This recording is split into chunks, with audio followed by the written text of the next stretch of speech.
আল্লাহ রাব্বুল আলামিন দুনিয়ার মানুষ সম্প্রদায়কে ডেকে ডেকে বলেন, ওরে আমার গোলামেরা শোনো শোনো, যদি তোমাদের জীবনে তোমাদের মা অথবা বাবা অথবা দুজন যদি তোমার জীবনে তারা পার্থক্যে অর্থাৎ মুরব্বী বয়সের মধ্যে পড়ে যায়, তাহলে তুমি তাদেরকে কি করবা?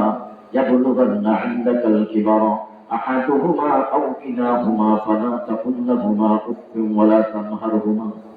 তুমি সন্তানের জীবনে যদি তোমার মা বাবা বৃদ্ধ হয়ে যায়, তারা যদি মুরব্বী হয়ে যায়, তাদের সঙ্গে সুন্দর আচরণ করো। আমার দিকে গভীর মনোযোগ।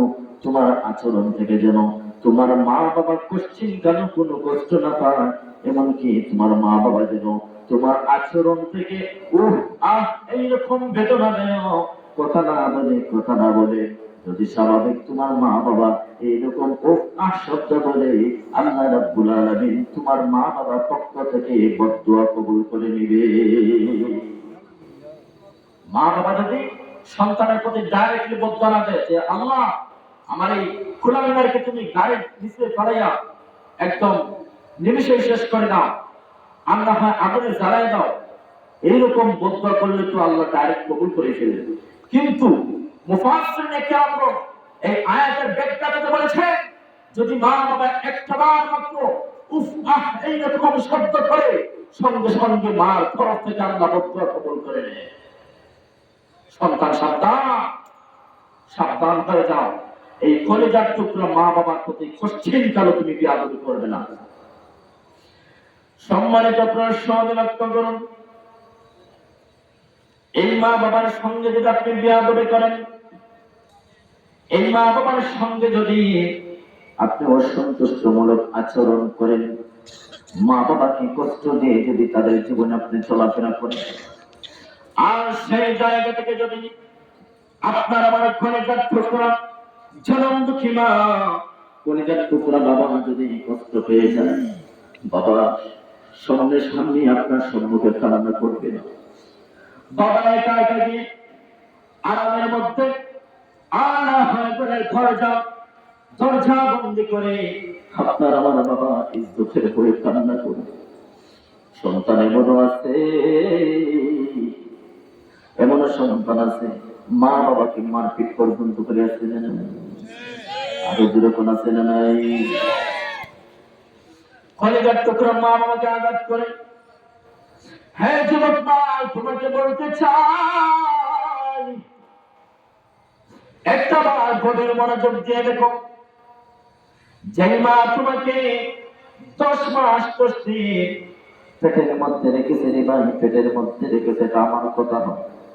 এই প্রসঙ্গে আল্লাহ রাব্বুল আলামিন কুরআনুল হাকীমের মধ্যে বলে দিচ্ছেন, আল্লাহ রাব্বুল আলামিন বলেন, ووصينا الإنسان بوالديه حملته أمه وهنا على وهن وفصاله في عامين الله أكبر الله رب العالمين বলেন ووصينا الإنسان بوالديه আমি আল্লাহ কি তাদেরকে নির্দেশ দেই নাই, আমি আল্লাহ তো সেই সমস্ত মানুষদেরকে তাদের মা বাবার সঙ্গে সুন্দর আচরণ করার নির্দেশ দিয়েছি। সুবহানাল্লাহ। আমাদের সমস্যার কোনটা বলতে হবে, মা বাবার সঙ্গে সুন্দর আচরণ, ভালোবাসার আচরণ, মহব্বতের আচরণ করার জন্য বলে দিয়েছেন কে? আল্লাহ রাব্বুল আলামিন বলেন, আমি আল্লাহ এই সমস্ত সন্তানকে তার মা বাবার প্রতি সুন্দর আচরণ করার জন্য নির্দেশ দিলাম। আমি আল্লাহ সেই সন্তানকে মা বাবার সঙ্গে ভালোবাসার আচরণ করে দিলাম। কেন এই কথা আমি আল্লাহ বলে দিলাম? শোনো, আল্লাহ পরবর্তী আয়াতের মধ্যে এই কারণে বলতেছেন, আল্লাহ রাব্বুল আলামিন বলেন, হামালাতহু উম্মুহু ওয়াহনান আলা ওয়াহনিন ওয়া ফিসালুহু ফি আমাইন। একজন সন্তানকে মা 10 মাস 10 দিন গর্ভে ধারণ করে, বাজান ঠিক কিনা বলো? আর ছাওয়া বলে ঠিক কিনা? একজন মা সন্তানকে কষ্টের পর কষ্ট করে দিনের পর দিনে ছোট্ট রেহেমের ভিতরে সন্তানকে মা আগলে রাখে, মা আগলে রাখে। জনম যদি করে যার টুকরা মা যখন রাত্র ঘুমায় আসে, দুনিয়ার সমস্ত মানুষেরা ঘুমন্ত নির্গম, সমস্ত মানুষ ঘুমন্ত লগ্ন অবস্থায় আপনার আমার খলিজার টুকরা মা ঘুমিয়েছে, কিন্তু দেখা যায় রাত্র যখন ঘুমায় আসে আপনি আমি মায়ের খলিজার মধ্যে এমন আঘাত করলাম, মাকে খলিজা আঘাত করার কারণে আপনার আমার মায়ের সঙ্গে সঙ্গে প্রচন্ড ঘুম চক্ষুর মধ্যে ছিল, সঙ্গে সঙ্গে আপনি আমি যখন খলিজার মধ্যে আঘাত করলাম মায়ের ঘুম ভেঙে যায়, মায়ের ঘুম ভেঙে যায়। মায়ের ঘুম ভেঙে যাওয়ার পর পরে হাত জমা শুধু পেটের মধ্যে বুলায়, আর চুক্তির পানি ফেলে মিঠাই মিঠাই কান্না করে, চুক্তির পানি মিঠাই মিঠাই ফেলে কান্না করে।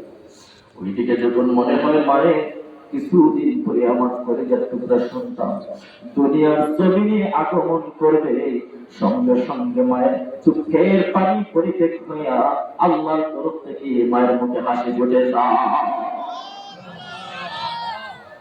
মায়ের মুখে হাসি ফুটে যায়।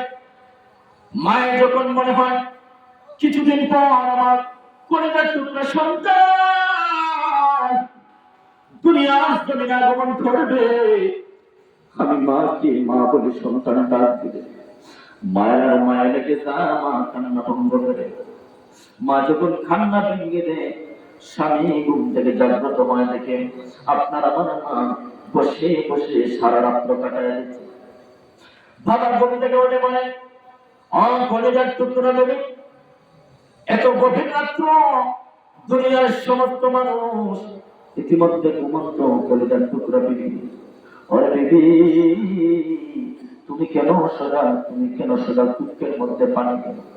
তখন আপনার আমার মা বাবাকে সান্ত্বনা দিয়ে বলে, না গো স্বামী, না তেমন কিছু না, আপনার আমার সোনামণি কিছুদিন পরে দুনিয়ার জমিনে যে আসবে, ওই সোনামণি আমার মায়ের পেটে কলিজার মধ্যে লাথি মেরেছে, এই জন্য আমার এই প্রচন্ড ঘুম ভেঙে গেছে গো স্বামী, আর কোনো কিছু না।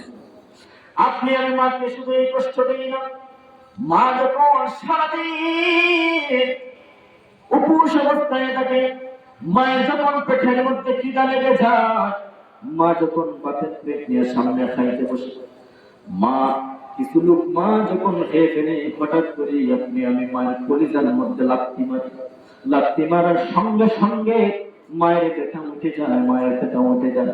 এমনকি কোনো কোনো সময় দেখা যায় খাবারের পেট মা পরিত্যাগ করে, বমি এসে যায়, মা খাওয়া দাওয়া সবগুলা আর খায় না, সমাপ্ত করে দেয়।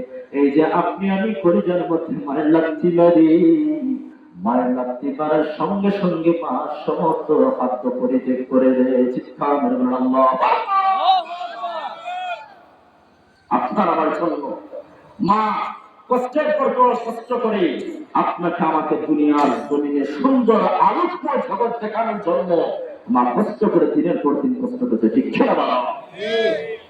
সম্মানিত হাজির, এটা আমার কথা নয়।